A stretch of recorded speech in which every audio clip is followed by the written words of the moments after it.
Bonjour. C'est déjà le dernier cercle entre hommes. Comme d'habitude, il se découpe en deux parties. Un tour de table sur comment a été vécu le dernier cercle mixte, suivi d'une réflexion sur la thématique, mes dissonances cognitives, soit l'écart entre ce que je pense, ce que je dis et ce que je fais. Ils abordent notamment l'amitié, la sexualité et les injonctions auxquelles ils se sont parfois pliés.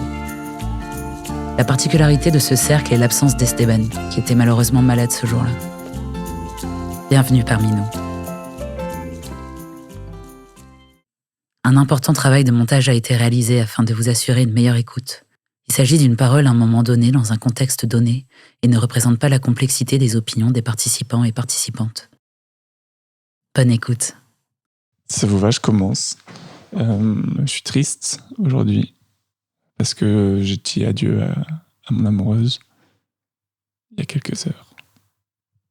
Moi, dans ma météo, le bateau, il est hyper sensible à plein de choses en ce moment. Donc, il y a un gros écart entre des hauts et des bas, quoi. Et donc, tout est assez intense. Et en même temps, cette fragilité, elle est dure, mais elle est aussi motrice sur plein de trucs. Cette sensibilité, elle me redonne envie de faire des choses, notamment sur ce qui se passe de la loi immigration, la guerre à Gaza, etc. Donc, c'est aussi un truc que cette sensibilité, elle me donne envie d'agir, et c'est un truc que je trouve assez joli aussi. J'ai l'impression d'être un peu emprisonné, de pas pouvoir trop bouger où je veux, mais en même temps, de pas pouvoir tomber. Donc, je suis rassuré et en même temps frustré. Voilà.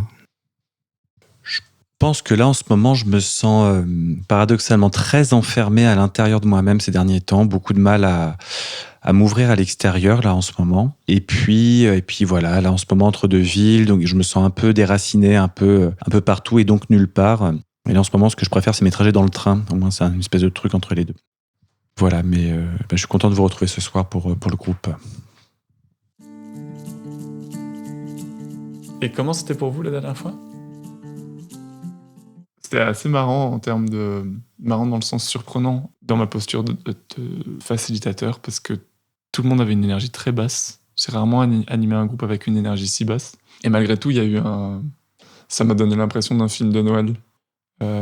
Comme si dehors il y avait de la neige et ces gens-là se retrouvent et petit à petit sont ensemble et il fait chaud. Le souvenir que j'ai de la dernière séance, je pense que c'est un souvenir de frustration. Pas que de frustration, mais en partie dans la mesure où le débit était très rapide et j'avais du mal à trouver mes pensées. J'arrivais pas à trouver de moment de respiration pour associer tranquillement sur tout ce qu'on évoquait. Moi, la dernière fois, c'était assez dur, je pense, pour plusieurs raisons. D'abord, j'étais pas très bien en général, et je pense que je l'avais pas ressenti comme ça, que des choses m'impactaient si fort, et du coup je me trouvais pas très bien là, et effectivement, comme tu disais, ça allait assez vite, c'était assez dense, et comme à chaque fois c'est du sujet large, comme je sais plus qui l'avait exprimé l'autre fois, t'as envie de dire les choses auxquelles tu as pensé en amont, mais en même temps de réagir aux autres, donc c'est difficile de savoir comment faire le lien avec ça. Mais je voulais te remercier, je ne l'ai pas fait l'autre fois, de cette posture de facilitateur et d'avoir pris un temps en silence à la fin. Moi, ça m'a fait du bien à ce moment-là. Parce que c'était très dense. Et ça permettait, comme tu disais bien, de remettre la pensée au calme et de pouvoir repartir, quoi. Donc voilà, merci pour ça. Ouais, donc la séance précédente, moi je l'avais déjà dit, mais c'est vrai que je trouvais que j'avais pas beaucoup parlé. Je me sentais pas forcément légitime de parler de ce sujet. Enfin, nous, on a beaucoup exprimé le fait que on savait pas forcément ce que c'était. Eux, j'avais l'impression que c'était plus clair l'idée qu'elles en avaient, sans pour autant qu'elles soient forcément d'accord avec elles. Entre elles, pardon. Du coup, ça y est, ça m'est revenu un peu en mémoire sur le fond. Moi, je me rappelle avoir été vachement surpris du peu de mordant, ou en tout cas de prise de parole qu'on a eu. Nous, le groupe des mecs, parce que j'avais l'impression que dans le groupe on mixe sur le même sujet, on s'était quand même dit beaucoup de choses, j'avais trouvé ça super intéressant. Et là, j'ai l'impression qu'on était un peu... Je sais pas si on était éteint par le fait qu'il y ait des meufs, ou si c'était un jour où ça allait trop vite, ou si... Je sais pas, mais ça m'a surpris. Moi, dans mon parcours, il y a des choses qui ont vachement changé. Je pense entre notre séance de préparation et la séance de mixte.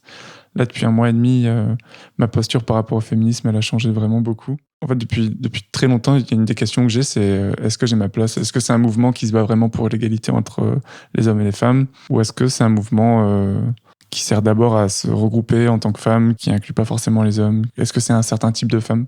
Et là, depuis 1 mois et demi, j'ai l'impression d'avoir eu des confirmations, d'être allé au bout de mon chemin sur cette question, de l'avoir tranché et de me rendre compte que c'est plus un domaine dans lequel j'ai envie de m'investir. Je me sens pas le bienvenu. J'ai l'impression que c'est trop difficile de passer à côté de l'archétype que je suis juste un homme blanc, cisgenre, hétérosexuel. Et donc, quelque part, l'ennemi idéal. Je pense pas que dans ma prise de parole, ça s'est trop entendu la dernière fois. Mais je trouvais ça chouette de vous le partager à vous. Donc voilà, moi je me sens un peu désinvesti par rapport à cette question-là. Je me suis pas senti illégitime de parler par contre. C'était chouette de pouvoir être avec des hommes et des femmes et de parler de ça. Je pense juste que ça arrive très tard, moi, dans mon parcours personnel. J'ai parlé. Bah, merci Vincent, parce que moi je trouve, en t'écoutant attentivement, je trouve ça touchant en tout cas de toi qui est facilitateur dans le groupe et qui a été à l'origine avec Marion de ce projet-là, de te voir, évidemment, mais jouer le jeu à ce point et parler de manière transparente de ton cheminement, de tes questionnements. Moi ça me touche, ça me met en confiance pour parler. Ce que tu disais me faisait penser à, comment dire, notamment ce que j'ai pu ressentir à la dernière séance où personnellement je ressentais l'écart qu'il pouvait y avoir entre moi et d'autres au niveau de la culture qu'on a des mouvements existants. Je trouve ça intimidant parce que je crois que savoir qu'il y a autant de personnes qui sont engagées dans ces réflexions-là au point de développer une culture propre, et puis moi qui débarque avec mes questions pour me dire tiens moi je suis où là-dedans, qu'est-ce que j'en pense, je sens à quel point ça m'inhibe. Je crois que je me sens peut-être intimidé par ça, intimidé de jouer franc jeu sur ma naïveté peut-être, sur les questions vous savez comme les questions des gamins quoi. Je veux dire, c'est des questions qu'on n'ose plus se poser adultes, qu'on a peur de paraître pour un con. Bah oui, pourquoi le ciel il est bleu? Il y a quoi après la mort? Enfin voilà, alors qu'on ne sait pas. Voilà. Et peut-être que le ciel est bleu, il y en a 3 qui savent. Mais... Et je me rappelle que j'avais parlé de mon sentiment d'ambivalence après l'intervention d'une participante sur le fait qu'elle était rassurée sur la parole des hommes, où je me sentais ambivalence sur à la fois je suis content et en même temps merde, j'ai pas envie de me sentir dans un mouvement de séduction envers qui que ce soit en rentrant dans une case que j'imagine être celle qu'on attend que j'occupe. Et du coup, je me dis, vis-à-vis des mouvements existants qui peuvent me paraître comme légitimes, instaurés comme légitimes dans le débat, je sens à quel point peut-être mon désir pas de plaire, c'est nul comme mot, mais de pas être bâché par ces personnes-là me limite. Donc là, je parle vraiment pour moi, c'est mes difficultés, mais me limite pour naïvement poser mes questions et finalement acquérir de nouvelles informations. Et in fine, savoir où me situer sur cet échiquier-là. J'ai une méfiance, envers le fait que, comment est-ce que moi, en tant qu'homme, sans m'en rendre compte et doué des meilleures intentions du monde, parce que je crois qu'on a toujours les meilleures intentions du monde, je peux finalement pas confisquer une parole, mais prendre une place là où cette place a besoin d'être occupée par d'autres personnes. Une des raisons pour lesquelles je pense que j'avais du mal à prendre la parole ou qui pouvaient me bloquer, dans tous les contenus que j'ai lus, il y en a certains que j'ai trouvé très violents, en tout cas, envers les hommes cis, etc. Et trop participer, c'est comme si j'avais peur d'être reconfronté à cette haine auquel j'ai été confronté par les écrits et qu'on me le rebalance à la figure. Et je sais pas, j'ai pas envie de ça. Moi, je suis quelqu'un quand même qui reste quand même très scolaire. À une époque, je me suis dit, je suis célibataire, faut que je trouve une copine. Et on va aller savoir... le classique, c'est aller lire des livres, mais bon, Internet, c'est bien aussi. Donc j'ai lu des livres aussi, mais je n'ai pas fait que ça. J'ai l'impression que la séduction, c'est vraiment un des sujets qui divise le plus en ce qui concerne le rapport homme-femme. J'ai vraiment l'impression qu'il y a 2 camps différents. Il y a vraiment le camp féministe qui vont valoriser certains traits et le camp des un peu plus rentre-dedans, etc., qui vont favoriser d'autres traits. Enfin, ces 2 camps se contredisent, on va dire. Et par rapport à mes contradictions, il y a les idées que je pense vraies, les idées que j'aimerais qu'ils soient vraies. Je n'arrive pas à appliquer ce que je pense vrai et je reste dans l'idéal. Si on regarde les vidéos de pick-up artistes ou autres, c'est bête, mais c'est ce qui me convainc le plus, de me dire que ça marche. Et vraiment, j'arrive pas à l'appliquer. Je me sens un peu plus obligé d'appliquer l'autre camp, on va dire. Et il y a un rapport à la passivité qui me gêne. Je pense que dans la séduction, être passif quand on est un homme, c'est très nocif, hein, j'ai l'impression. En tout cas, moi, dans mon expérience, j'ai souvent été très passif, ça m'a très, très desservi, avec des situations très étranges. Il y a un peu de rage envers moi-même de ne pas réussir à quitter l'idéal et à appliquer ce que je pense réellement qui fonctionne. Sinon, pour donner un exemple concret, pendant plusieurs mois, j'ai vu on va dire, et plus de 6 mois, j'ai vu une fille. Je la voyais 2 fois par semaine ou 1 fois par semaine. Voilà, on s'est embrassés, on n'est jamais allé plus loin. Une fois, elle m'a invité pour un week-end en entier. Du coup, je suis allé chez elle. Enfin, j'étais déjà allé chez elle plusieurs fois, mais voilà, c'était la première fois que c'était un week-end en entier. C'était un peu particulier. On a dormi dans le même lit, mais je la trouvais très stressée, très distante. Voilà, du coup, je me suis dit, bon, c'était peut-être pas le moment. Du coup, il s'est rien passé pendant ce week-end. Je l'ai revue peut-être 1 ou 2 fois, et après, elle m'a dit, c'est fini. Et elle m'a dit, c'est pas normal qu'il soit rien passé ce week-end. Et moi, déjà, depuis le début de notre relation, je lui avais dit que c'était quand elle voulait, qu'il n'y avait pas de souci là-dessus. Et elle n'a pas été capable de prendre la parole. Moi, j'ai vu aucun signe de sa part. Je trouvais ça très, très étrange. Je m'en veux parce que je pense que si je m'étais moins posé de questions, ça se serait fait. Et je trouve ça un peu déçu de dire que finalement, elle, la seule chose qu'elle avait à faire, c'était, un signe ou pour prendre la parole ou autre. Et elle l'a pas fait, elle a vraiment rien fait. Et au final, le reproche est sur moi, quoi. Voilà, c'est comme si, en tant que mec, c'était vraiment à moi d'avoir la responsabilité de faire le premier pas, d'un peu insister, de faire du rentre-dedans, des choses comme ça. Des fois, je trouve qu'il y a vraiment une négation sur ça, sur ce vécu, comme quoi, non, mais en tant que mec, il n'y a pas besoin de faire ça, de prendre les devants, etc., que les rôles sont pas respectés. C'est très bien la fille qui peut faire le premier pas, etc. Je dirais, oui, moi, je pense que personne n'a quelque chose contre, mais dans les faits, c'est rarement le cas. Très rarement le cas. Moi, j'ai parlé. Ce que tu dis, Cyril, ça me fait penser à... J'ai revu un de mes films préférés, c'est L'Auberge espagnole de Clapiche. Et donc, je reparlais avec ma copine en disant « ce film est trop bien, c'est vraiment le de la jeunesse des années 90, c'est Erasmus, etc. » Et là, elle me dit « Ah ouais, je l'ai vu et je me rappelle d'une scène qui m'a pas plu. » T'as Romain Duris qui dit « Ah ouais, mais je me suis rendu compte, toutes des salopes, quoi. Voilà, ce qu'elles aiment, c'est ça, cette prise bien fermement, qu'on leur donne pas le choix. » Et Cécile de France qui dit « Oui, elles te diront non, mais en fait, c'est ça qu'elles veulent. » Voilà. Et alors, en fait, là, je la raconte comme ça, mais quand tu regardes L'Auberge espagnole, c'est une scène qui paraît innocente. J'ai grandi avec l'idée que pour être cool, pour être désirable socialement, il fallait que je pécho plein de meufs, quoi. Et en fait, plus tard, ça m'a mis très mal parce que je me suis rendu compte, notamment pendant mes années lycée, que finalement, ça m'amenait à considérer ces personnes-là comme des objets. Alors, pas des objets, comment dire ? Enfin, dans le sens objet de mon palmarès, objet de ma jouissance. Et plus tard, en faisant des études de psychologie, puis en pratiquant mon métier, je me suis rendu compte que ça, c'est un trait de la perversion. La perversion, c'est déshumaniser l'autre et le considérer comme un objet partiel, quoi, quelqu'un de pas total. Donc ça, c'est très étrange parce que j'ai évolué entre-temps, mais pendant très longtemps, ça m'a collé à la peau, cette affaire.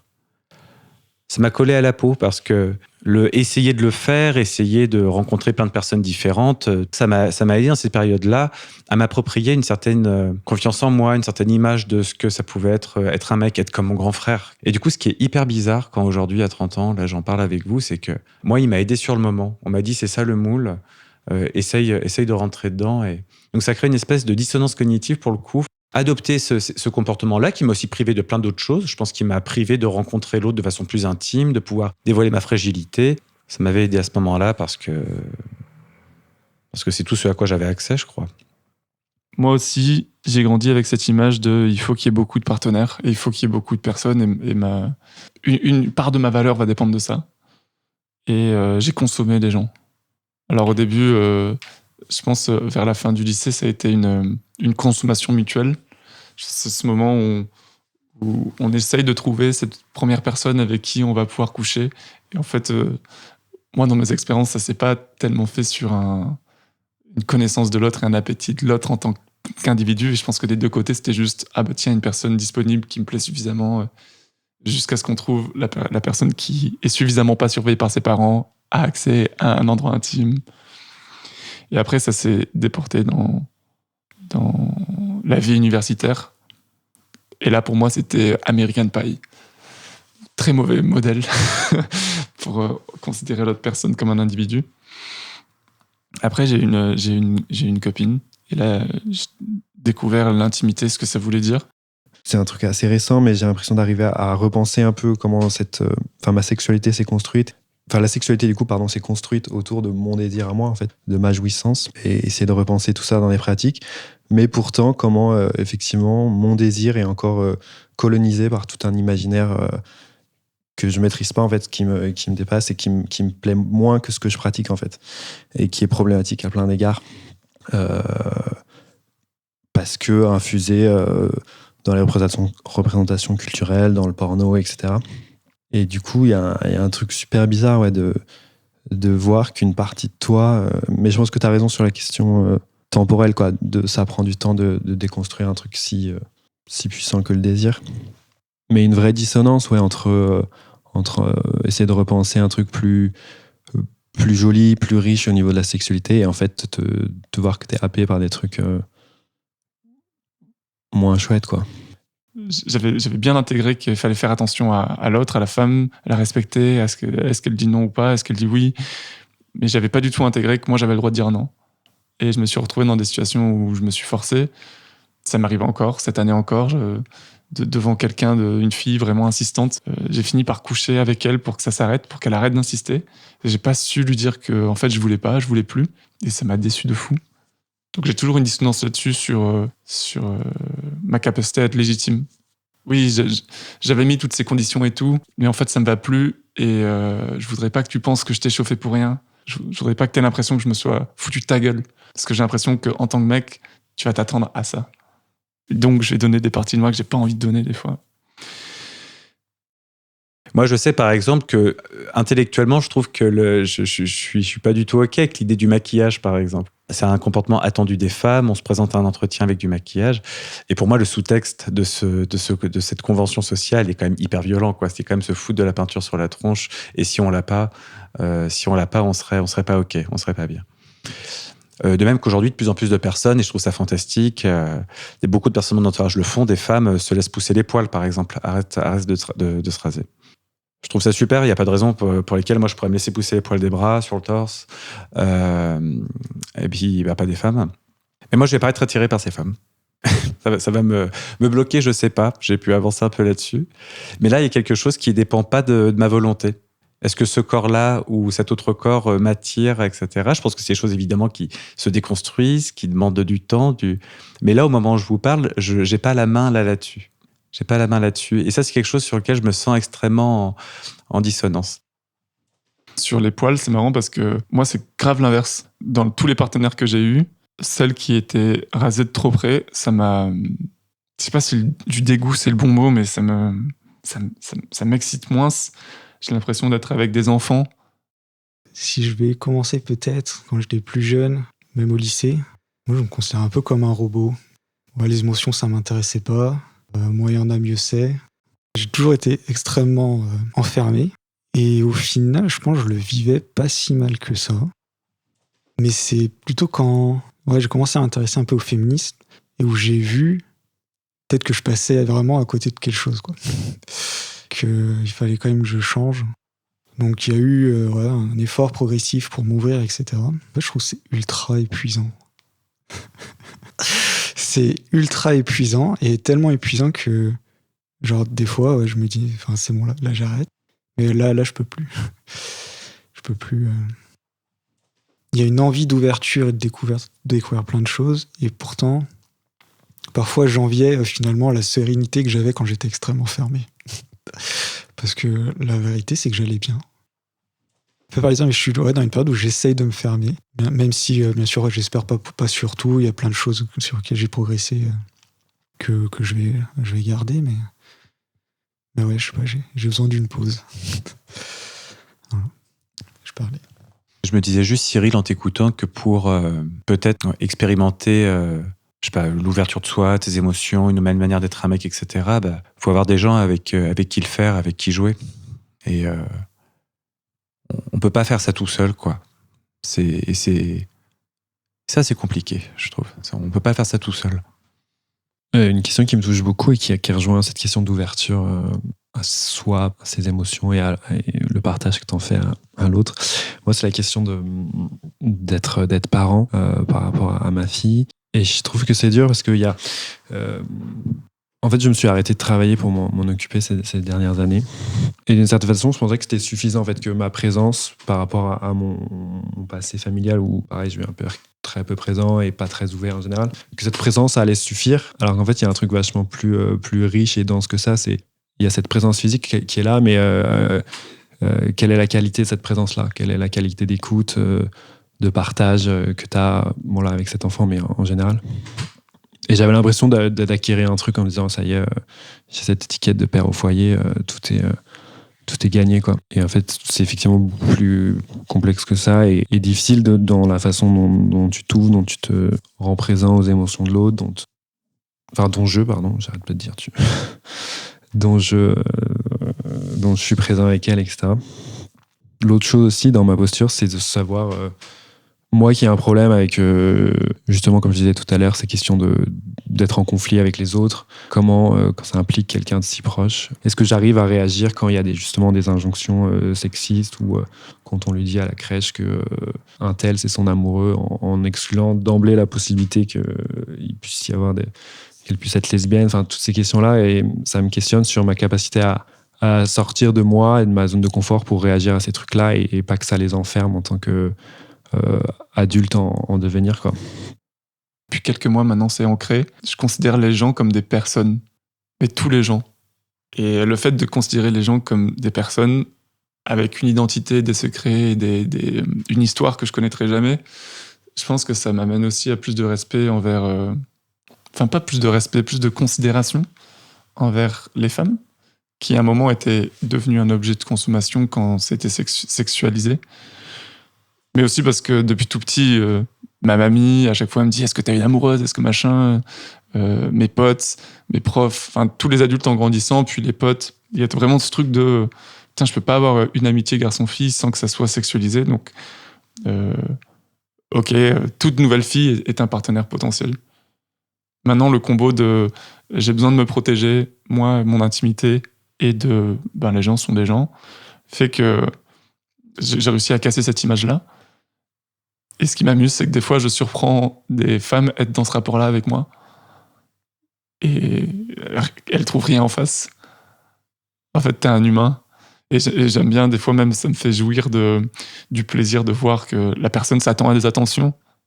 Juste parce que t'es d'un sexe et moi d'un autre et je suis censé te donner des attentions. En fait, t'es vachement plus forte que ça comme individu.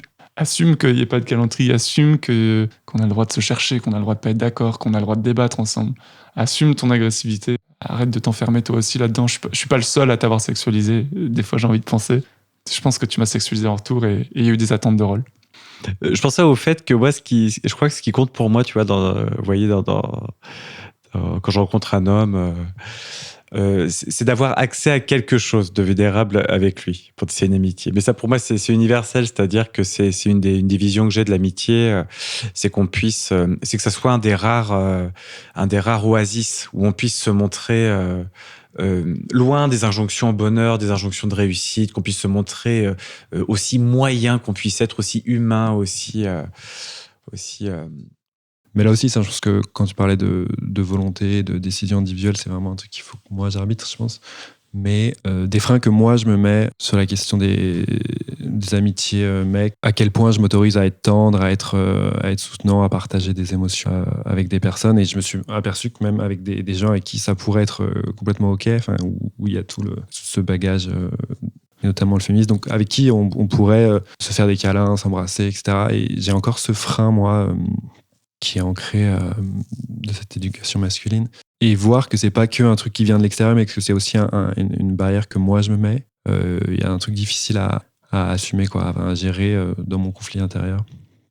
Les grosses questions épineuses, c'est qu'est-ce que je fais avec mes copains, quoi. qui, pour le coup, sont beaucoup moins rentrés dans ce que c'était le féminisme que moi, qui ont, pour certains, des comportements de mecs. Et j'ai essayé de leur expliquer pourquoi ça me gênait. Et j'ai raté. Enfin, je leur ai dit des trucs où je sens bien que, logiquement, ça marchait pas. Et ils ont juste essayé de respecter parce que c'est mes copains et ils comprennent que c'est important pour moi. Mais c'est vrai que pour l'instant, je sais pas où je mets le curseur de ma tolérance, la fluidité dans le groupe, ces nouveaux trucs que j'ai lus.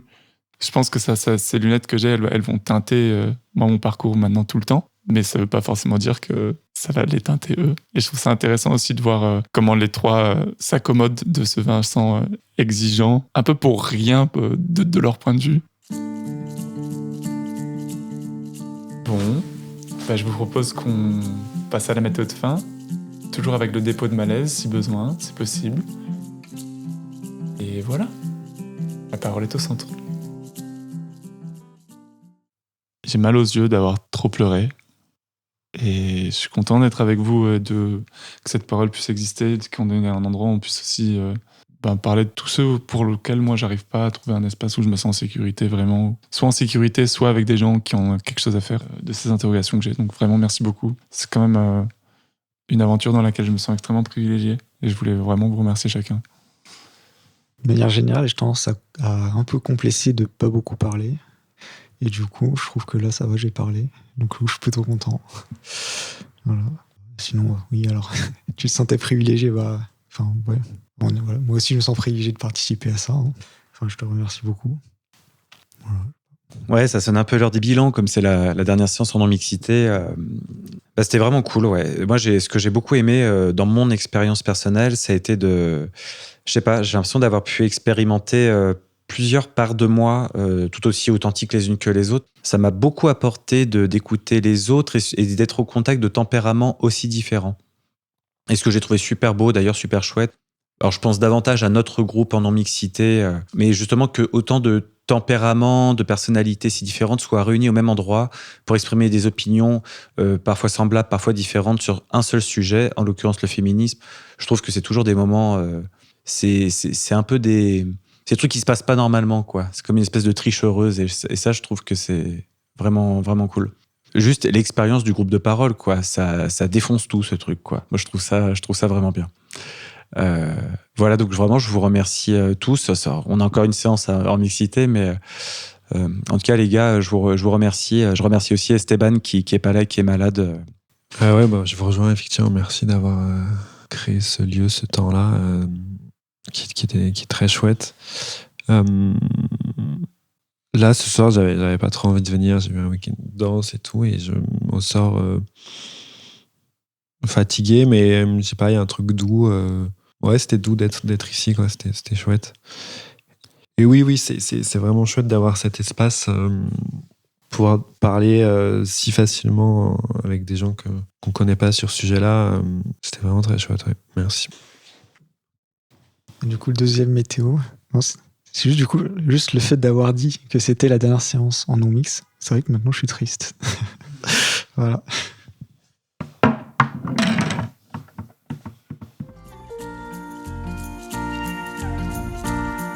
Hey, vous êtes toujours là ? Merci pour votre écoute. Il ne reste qu'une rencontre entre nos deux groupes. Elle s'est déroulée juste avant Noël, une période souvent chargée en symboles et en émotions. Si le podcast vous plaît, pensez à le partager autour de vous. Le bouche à oreille est ce qui nous aide le plus. À bientôt.